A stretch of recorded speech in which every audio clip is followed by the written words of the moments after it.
الرجیم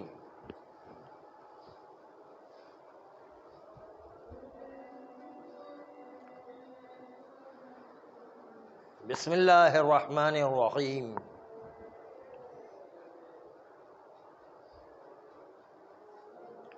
وبہ نستعین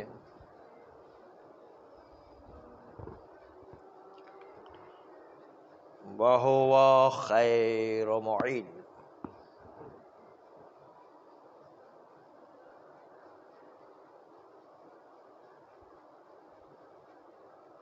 اگر مستحاضہ والی عورت متوسطہ خاتون ہو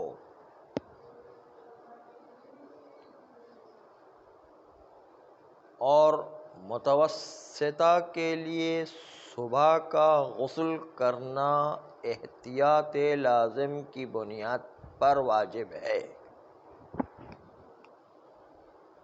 صبح کا ایک غسل اس پر واجب ہے،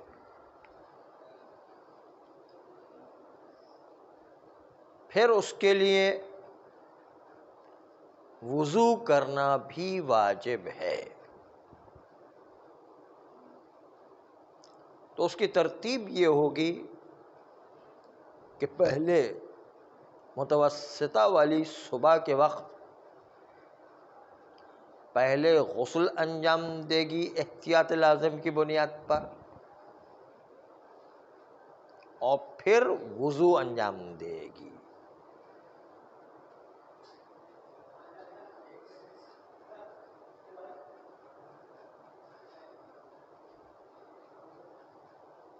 متوسطہ والی خاتون،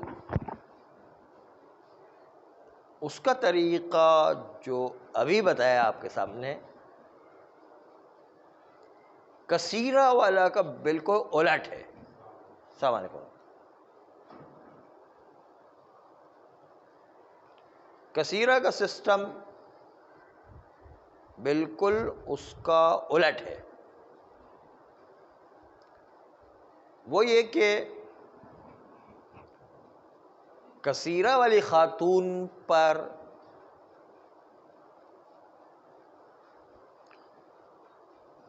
وضو کرنا واجب نہیں ہے۔ سوال، لیکن اگر کثیرہ والی خاتون جس پر وضو کرنا واجب نہیں ہے، اس کے باوجود وہ وضو کرنا چاہتی ہے، تو اس کا طریقہ کار یہ ہے کہ اس کو پہلے وضو کرنا ہے، پھر غسل انجام دینا ہے، متوسطہ کا برعکس۔ متوسطہ میں ابھی عرض کیا کہ پہلے غسل انجام دینا احتیاط لازم کی بنیاد پر، پھر وضو کرنا واجب ہے متوسطہ والے پر۔ کثیرہ میں الٹا ہے، کثیرہ میں اول تو وضو واجب نہیں ہے، واجب نہ ہونے کے ساتھ ساتھ وضو واجب نہ ہونے کے ساتھ ساتھ اگر وہ وضو کرنا چاہتی ہے تو پہلے وضو انجام دے گی، سوال، پھر غسل کثیرہ انجام دے گی۔ متوسطہ اور کثیرہ میں ترتیب بالکل الٹ ہے، اور متوسطہ میں وضو واجب ہے، کثیرہ میں وضو واجب نہیں ہے۔ تو یہ تو پہلا مسئلہ ہو گیا۔ اس پہلے مسئلے میں آپ نے ملاحظہ فرمایا کہ پہلے مسئلے کی صورت جس میں متوسطہ و کثیرہ دونوں ایک دوسرے کے الٹ ہیں، کہ متوسطہ میں پہلے غسل کرنا ہے، وضو بعد میں واجب ہے، اور کثیرہ میں پہلے وضو ہے، غسل بعد میں، اگرچہ کہ کثیرہ میں وضو کرنا واجب نہیں ہے۔ دونوں کی ترتیب آپ نے ملاحظہ کی، متوسطہ کی ترتیب الگ تھی، کثیرہ کی ترتیب الگ تھی۔ السلام علیکم۔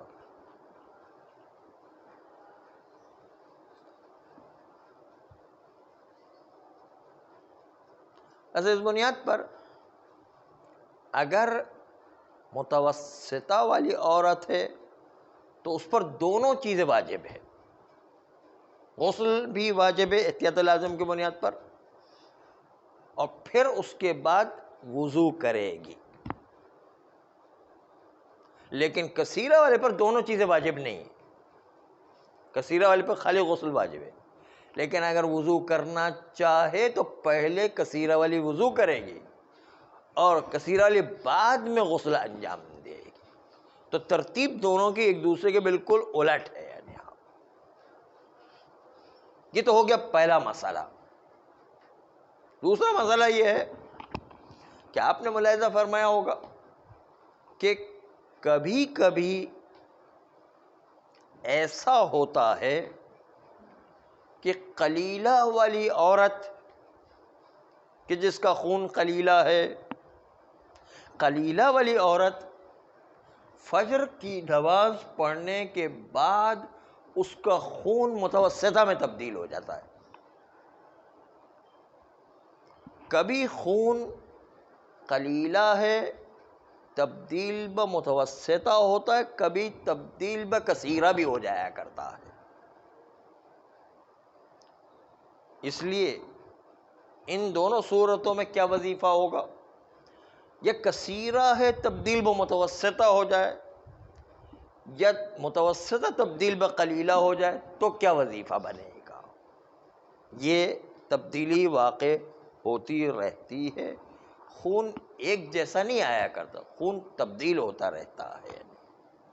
تو ابھی فرض ہمارا یہ ہے کہ قلیلہ والی عورت تھی، اور قلیلہ والی عورت پر صبح کے وقت غسل واجب نہیں ہے، صرف متوسطہ پر صبح کو غسل واجب ہے، اور کثیرہ والی پر تینوں غسل واجب تھے۔ اس لیے صبح کے وقت تو قلیلہ والی عورت نے کوئی غسل انجام نہیں دیا، کیونکہ اس پر غسل تو واجب ہی نہیں تھا۔ اس لیے اس نے اپنے وظیفے وضو، اپنے وظیفے بدن کو پاک کرنا اور روئی کو بدلنا، وہ انجام دے کر صبح کی نماز پڑھ لی اس نے۔ اب ظہر کا وقت آنے سے پہلے پہلے وہ عورت متوسطہ تبدیل ہو گئی، متوسطہ تبدیل ہو گئی، یعنی خون روئی کے اوپر نہیں رہتا ہے بلکہ خون روئی کے اندر چلا جاتا ہے۔ خون روئی کے اندر جانا دلیل ہے کہ متوسطہ بن گئی۔ اوپر اوپر خون رہے تب تک قلیلہ تھی، خون اندر چلا گیا، اس کا مطلب خون متوسطہ ہو گیا۔ خون متوسط ہوگا تو اس کا وظیفہ بھی تبدیل ہو جائے گا۔ اب ظہر کی نماز سے پہلے غسل انجام دے گی، کیونکہ متوسطہ کو پورے دن میں ایک غسل انجام دینا ہے، کیونکہ اب متوسطہ ہو گئی۔ اگر صبح کے وقت متوسطہ ہوتے صبح کو انجام دینا تھا، لیکن چونکہ اب تو ظہر کے وقت متوسطہ ہوئی تو اس کو ظہر کے وقت غسل انجام دینا، ایک غسل دن میں 24 گھنٹے میں ایک غسل انجام دینا متوسطہ والے کو۔ اس لیے جو ہے ظہر سے پہلے پہلے نماز پڑھنے سے پہلے پہلے غسل انجام دینا ہے، غسل انجام دے گی، باقی وظیفے قلیلہ والے انجام دے گی، یعنی وضو بھی کرے گی، اور ہر نماز کے لیے وضو کرنا بھی واجب ہے، ظہر کے لیے بھی عصر کے لیے دونوں کے لیے وضو کرنا واجب ہے، اور ساتھ ساتھ اس مقام پر خون آ گیا ہے تو اس مقام کو پاک کرنا بھی ضروری ہے، اور روئی کو تبدیل کرنا بھی اس کے لیے بہتر ہے۔ روئی یا وہ چیز جو روئی کی جگہ پر جو کچھ بھی لگایا گیا اس کو جو ہے پاک کرنا ہے یا اس کو تبدیل کرنا ہے۔ وہ جو قلیلہ والا عمل تھا اس کے علاوہ متوسطہ کو ایک غسل کرنا پڑتا ہے، چنانچہ متوسطہ والے اپنے متوسطہ کے عمل کرنے کے لیے ظہر کی نماز سے پہلے غسل کرے گی، لیکن اس بات کا ضرور خیال کرے کہ جو ظہر کا غسل کرے گی صبح 10 بجے غسل نہ کر لے، ورنہ صبح 10 بجے غسل کیا وہ بیکار ہو جائے گا. اس کو غسل کرنا ہے ظہر کی نماز کا وقت آنے کے بعد، تاکہ نماز اور غسل میں فاصلہ نہ ہو جائے. فاصلہ ہو گیا تو پھر مسئلہ بن جائے گا، پھر خون آ گیا، پھر دوبارہ ایک غسل کرنا پڑے. اس لیے اس بات کا خیال کرنا ہے کہ وقت ظہر داخل ہونے سے پہلے غسل نہیں کرے، بلکہ جب نماز، بلکہ پہلے کیا، بلکہ آخر وقت میں نماز پڑھنا چاہتے تو اول وقت میں غسل نہ کرے تاکہ خون نہ آ جائے. غسل اس وقت کرے جب نماز پڑھنی ہے اس کو، تاکہ غسل اور نماز میں فاصلہ نہ ہو جائے اور روئی جو ہے اس کے اندر دوبارہ خون نہ آ جائے. ہاں، اس لیے جو ہے فاصلہ نہ ہو کا مطلب یہ ہے کہ وقت نماز ہو جانے کے باوجود بھی غسل نہیں کرنا جب تک کہ وہ خود نماز پڑھنا نہیں چاہتی. جب نماز پڑھنا چاہے تب غسل کرے گی، تاکہ نماز اور غسل کے درمیان فاصلہ نہ ہو اور فاصلے کے نتیجے میں خون دوبارہ نہ آ جائے. خون دوبارہ آ گیا تو پھر دوبارہ غسل کرنا پڑے گا. اس لیے اس بات کا ضرور خیال کرنا ہے کہ فاصلہ نہیں ہونا چاہیے غسل کے درمیان اور نماز کے درمیان متوسطہ والی عورت میں. بس اگر کوئی عورت صبح کی نماز کے وقت قلیلہ تھی اور ظہر کے وقت متوسطہ ہو گئی تو اس کو متوسطہ کے وظیفے پر عمل کرنے کے لیے پہلے غسل انجام دینا ہے اور پھر اس کے بعد وضو کرنا ہے اور اپنے بدن کو پاک کرنا ہے، روئی تبدیل کرنا ہے، پٹی جس میں خون لگ گیا وہ تبدیل کرنا ہے. کہ 4 وظیفے انجام دے گی.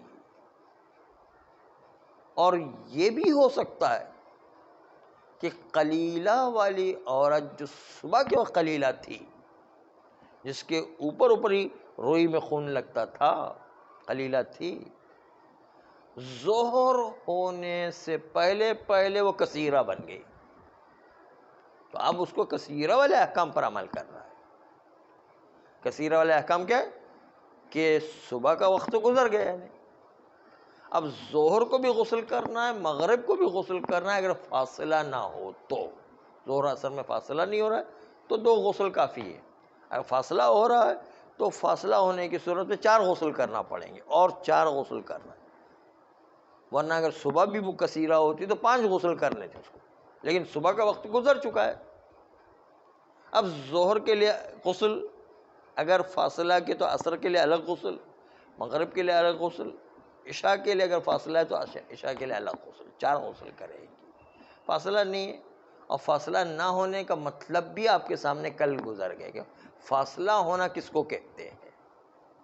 ظہر عصر کے درمیان فاصلہ نہ ہونے کا مطلب یہ تھا کہ ظہر کے بعد پھر خون پٹی میں نہ آ جائے کہ عصر سے پہلے خون آ گیا ہے، نہیں تو پھر تو اس کو ساتھ ملا کر کے پڑھ رہے تو بھی فاصلہ مانا جائے گا اور عصر کے لیے اس کو الگ غسل کرنا پڑے گا، خون آ گیا تو پٹی میں آ.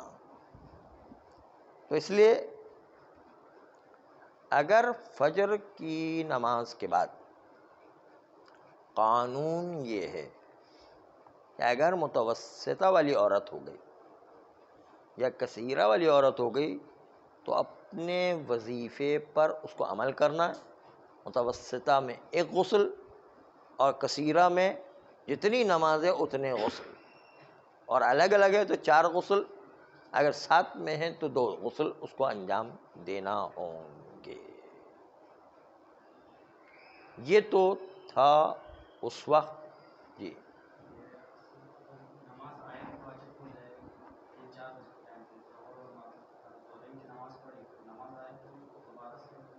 ہاں، دوبارہ ہر نماز کے لیے اس کو الگ غسل کرنا ہے. کوئی دوسری نماز مستحب نماز بھی پڑھنا چاہتی ہے الگ سے، اس کو غسل کرنا پڑے گا. کثیرہ والی عورت کو غسل کرنا ہے.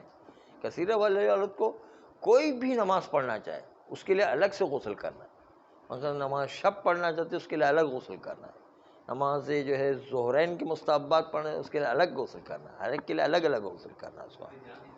ہاں جان نکلنا ہے لیکن نماز صحیح ہونا چاہیے.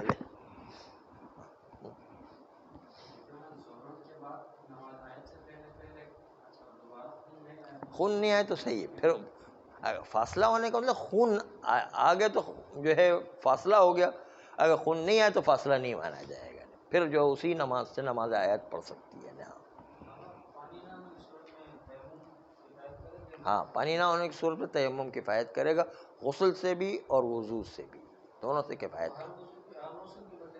ہر غسل کے بدلے میں تیمم کرے گی، اور ہر وضو کے بدلے میں الگ سے تیمم کرے گی، یعنی دو تیمم کرے گی، ایک وضو کا تیمم کرے گی، ایک غسل کا تیمم کرے گی، دو تیمم کرے گی. ورنہ تیمم جو ہے اپنے مقام کو پاک کرنے کے بعد ہے نا، تو یہ وضو و غسل کے بدلے میں تیمم ہوا کرتا ہے. اس لیے تیمم کی مٹی گھر میں رکھنا چاہیے تاکہ فوراً تیمم کر کے انسان وقت کم ہونے کی بنیاد پہ جلدی سے تیمم کر کے اپنی نماز کو انجام دے سکے. ہاں تو پھر تو نجاست کی عالم میں کوئی بھی نماز اس وقت پڑھ لے، نہیں جیسے بھی یہ نماز پڑھ لے نجاست کے عالم، بعد میں اس کی قضا کرنا واجب ہے اس پر. اگر نجاست کے عالم میں کسی نے نماز پڑھ لی ہے تو اس وقت تو پڑھ لے کسی بھی طریقے سے، بعد میں اس کی قضا کرے. نجاست کے ساتھ جو طہارت، نجاست کے ساتھ نماز نہیں ہوتی، گناہ گار نہیں ہوگا کیونکہ اس کے پاس پانی ہی نہیں ہے، کیا کرے، کوئی چارہ ہی نہیں ہے. مجبوری میں شریعت جو ہے خامخواہ اللہ ڈنڈا لے کے نہیں کھڑا کہ جو آپ نے ذرا قصور کے ایک دم ٹھوک دے، یعنی ہاں بھائی بعد میں قضا کر البتہ. ہاں اسی لیے اس میں مراجع میں اختلاف ہے. بعض مراجع کہتے ہیں اس پر کوئی ذمہ داری نہیں ہے اپنی، جیسے آخوئی کہتے ہیں کہ نہیں اس وقت جو ہے اس پر واجب نہیں ہے، بعد میں خالی قضا کرے بس کافی. بعض مراجع کہتے ہیں نہیں ابھی فی الحال پڑھ لے، بعد میں جا کے قضا کر. تو بہتر یہ ہے کہ ہم اس طرح انجام دیں کہ احتیاط کے مطابق ابھی بھی ہو جائے، بعد میں بھی قضا کر لے، بہتر ہے. وہ بھی اسی طریقے سے آخوئی کی طرح ہے.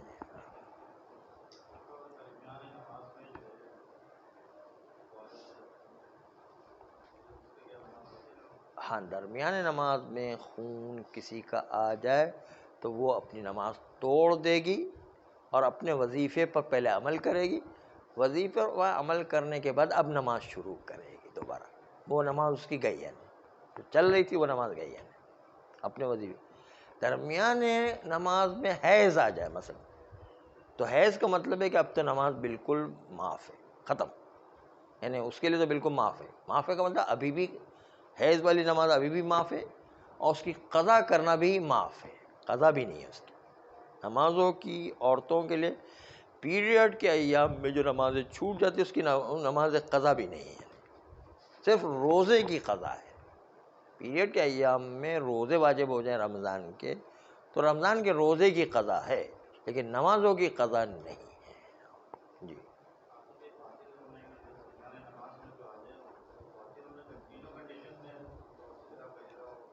ہاں درمیان میں اگر وہ آ گیا، چونکہ وظیفہ شرعی واجب ہے اس لیے اس کو پہلے پاک کرے گی، وضو کرے گی، غسل انجام دے گی، وظیفہ کر کے نماز پڑھے گی، ورنہ وہ اس حالت میں نماز کو جاری نہیں رکھا جا سکتا ہے، نماز خود بخود ٹوٹ جائے گی.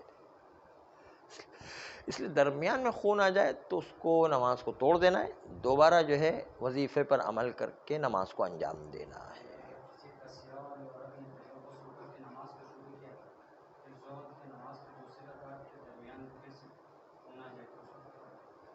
کثیرہ والے کے تو خون آتا ہی رہتا ہے، اس کو تو بند ہی نہیں ہوتا ہے. اور پٹی لگی ہوئی ہے اس لیے وہ خون سرایت نہیں کرے گا، بس وہیں پر پٹی میں رہے گا، کوئی بات نہیں، آنے دیں. خون کثیرہ کا مطلب یہ ہے کہ وہ بہت زیادہ آ رہا ہے، کثیرہ کا مطلب ہی یہی ہوتا ہے کہ بہت زیادہ آ رہا ہے، تو اپنے وظیفے پر عمل کرے گی. پٹی کے سے خون جو ہے وہ اس کو روکے گی تاکہ کپڑے وغیرہ میں خون نہ لگ جائے، اس میں کوئی حرج نہیں ہے.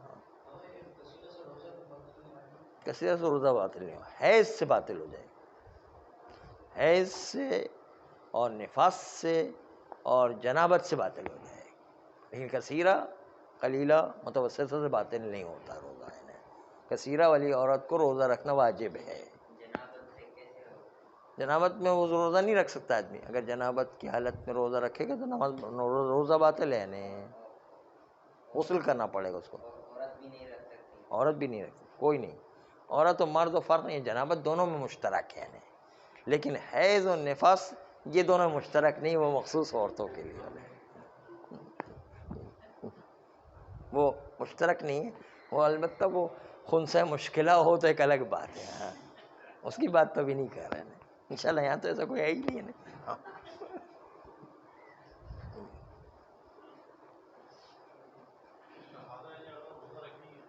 استحاضہ والی روزہ رکھے گی. استحاضہ والی روزہ رکھے گی, چاہے استحاضہ قلیلہ ہو یا استحاضہ متوسطہ ہو یا استحاضہ کثیرہ ہو, تینوں صورتوں میں روزہ رکھے گی. روزہ بھی رکھے گی, نماز بھی پڑھے گی, نماز بھی اس پر واجب ہے. صرف حیض کی حالت میں نماز معاف ہے, نفاس کی حالت میں نماز معاف ہے. نفاس بھی 10 دن چلتا ہے, حیض بھی 10 دن چلتا ہے, 10 دن سے زیادہ نہیں ہوا کرتا ہے. ہاں لوگ جو ہے نفاس کے بعد 40 دن تک نمازیں بند کر دیتے. یہ 40 دن والی رسم پتہ نہیں کہاں سے آ گئی. 40 دن کا ہے ہی نہیں, 10 دن سے زیادہ جو ہے وہ نماز روزے بند نہیں ہوا کرتے ہیں. ہاں 10 دن سے زیادہ نہیں ہے. اچھا, آخری مسئلہ جو ہے وہ ملاحظہ فرمائیں گے کہ یہ جو مسئلہ ہے وہ ہر نماز کے لیے, یعنی ضروری نہیں ہے کہ ظہر عصر مغرب عشاء صبح کی نماز ہو.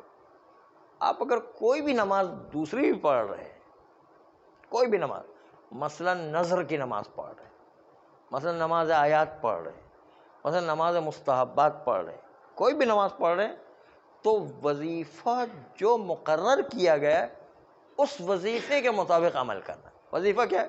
کثیرہ والی عورت اپنے وظیفے پر عمل کرے گی, متوسطہ والی عورت اپنے وظیفے پر عمل کرے گی, قلیلہ والی عورت اپنے وظیفے پر عمل کرے گی. کوئی بھی نماز پڑھنا ہو, ہر نماز کے لیے اپنے وظیفے کو دیکھنا ہے. ضروری نہیں کہ ظہر عصر مغرب عشاء اور فجر کی نماز پنج گانا ہو تو اس میں یہ وظیفہ ہو.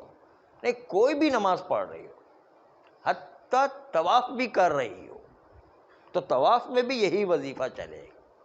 حتیٰ قرآن کے الفاظ کو ہاتھ لگانا ہے, حتیٰ اللہ کے نام کو ہاتھ لگانا ہے, تو یہ وظیفہ اس کو انجام دینا پڑے گا, تب وہ طہارت کے ساتھ کہلائے گی. تو اس کو ہر نماز میں یہ خیال کرنا ہے کہ اپنا وظیفہ شرعی اس وقت کیا بن رہا ہے, کیونکہ وظیفہ بدلتا رہتا ہے, تبدیل ہوتا رہتا ہے. اس لیے جیسا جس وقت نماز پڑھنے سے پہلے وظیفہ ہو اس وظیفے پر عمل کرنا, اور یہ ضرور خیال کرنا ہے کہ وضو نہیں, غسل اور نماز کے درمیان فاصلہ نہیں ہونے دیں. اگر ہم نے 10 بجے غسل کر لیا اور ہمیں نماز پڑھنا ہے 1 بجے تو 3 گھنٹے کا فاصلہ ہو گیا, اس درمیان میں خون آ گیا تو دوبارہ غسل کرنا پڑ جائے گا. پھر وہ کام کا نہیں ہے, دوبارہ ہمیں غسل وضو دوبارہ کرنا پڑے گا. اس لیے غسل بالکل ملا کے کرنا ہے. نماز سے بالکل غسل جدا نہیں ہونا چاہیے, تاکہ وہ خون آنے سے پہلے آدمی وہ نماز سے فارغ ہو جائے. اس لیے فاصلہ نہیں کرنے دینا. کوئی بھی ہو نماز, مستحب نماز میں بھی یہی ہے. نماز شب پڑھنا چاہتا ہے, نماز پنجگانہ کے مستحبات پڑھنا چاہتا ہے, نافلہ نمازیں پڑھنا چاہتا ہے, جو بھی نماز پڑھنا چاہتا ہے اس سے پہلے نماز کے درمیان اور غسل کے درمیان فاصلہ نہیں ہونا چاہیے. ہاں, استحاضہ کے اندر مجامعات کی بھی اجازت ہے, صرف حیض اور نفاس میں منع ہوا کرتا, باقی جو ہے کسی ایام میں ممانعت نہیں ہے. جی ہاں, خون نہیں ہے تو کل ہی عرض کیا تھا, کل تشریح تھی کہ فاصلے کا مطلب ہے خون آ جانا ہے. ہاں, فاصلے کا مطلب یہ بتایا تھا کہ خون آ جائے. وہ حرام ہوگا, اور حرام کا مطلب بیوی حرام نہیں ہوگی, لیکن اس نے گناہ کبیرہ انجام دیا ہے, اس کی وجہ سے توبہ کرنا اس پر واجب ہوگی. اور آئندہ توبہ کرنے کا مطلب آئندہ گناہ نہ کرنے کا مکمل اور پختہ ارادہ ہونا چاہیے. توبہ کا اصل مقصد یہ ہے کہ آئندہ ابھی کی معافی مانگے اور آئندہ یہ کام نہ کرے. ہاں حمل ٹھہر جائے تو وہ حلال کا بچہ کہلائے گا, وہ حرام کا بچہ نہیں کہلائے گا. بچہ جو ہے حرام کا کہلائے گا, بچہ حلال کا کہلائے گا. البتہ اس کی شکل بڑی کالی ہوگی, وہ یہ آپ نے سمجھے کہ یہ ہمارا بچہ نہیں, ایک اچاکی بچہ آ گیا, یہ واقعہ ہو چکا ہے. نہیں, حرام کا بچہ نہیں کہلاتا, وہ شوہر بیوی تو ہے نا بہرحال, تو حرام کا بچہ نہیں ہے, حلال کا بچہ. لیکن منع ہے کہ اس طرح اس وقت جو ہے وہ بچہ جو ہے اس پر اثرات پڑتے ہیں. اصل بچے پر اثرات نہ ہو جائے اس لیے شریعت نے اس کو بھی منع کیا ہے. بچے کے اندر کوئی خرابی پیدا نہ ہو جائے اس لیے شریعت نے منع کیا ہوا. یہ ان حالات, یہ بچے اندھے کیوں پیدا ہوتے, بچے لنگڑے لوڑے کیوں پیدا ہوتے, بچے جو ہے کالے کیوں پیدا ہوتے, یہ سب عیب جو ہے وہ خود اس عمل کے وقت جو احتیاط کرنا تھی وہ احتیاط نہیں کرتے, تو اس کی وجہ سے یہ تمام مسائل پیدا ہو جاتے ہیں. معصوم نے فرمایا کہ اگر جماع کے وقت کوئی شرمگاہ پر نگاہ کرے تو اس سے بچہ اندھا پیدا ہونے کا امکان ہے. تو یہ چیزیں ہوا کرتی, آدمی کو پہلے سے تمام احتیاطات کو دیکھنا ہے کہ بچہ جو ہے اس میں کوئی عیب پیدا نہ ہونے پائے. بچے میں شیطان کیوں شامل ہو جاتا ہے, یہ بھی جو لفظ ہے روایت کہ شیطان اس وقت جو شریک ہو جایا کرتا ہے. کب شریک ہوتا ہے, وہ تمام جو ہے 10 چیزیں کہ جس کی وجہ سے شیطان جو ہے وہاں پر شریک ہو جاتا ہے اس کام کے اندر. وہ خالی آپ مزہ نہیں لے رہے تو شیطان بھی مزہ لے رہا ہوتا ہے.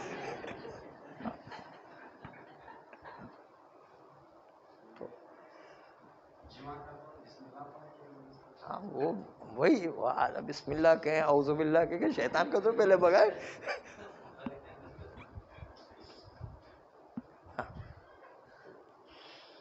تو اس لیے ذکر الہی سے شیطان بھاگ جایا کرتا ہے. اور 10 چیزیں ہیں جس کی وجہ سے شیطان جو ہے وہ نہیں پھٹکتا نہیں ہے, ورنہ جو ہے شیطان چھوڑتا نہیں ہے نا کسی کو. ہاں بالکل, اس کو تو مزہ ہے, کیا ہے. صلی اللہ علیہ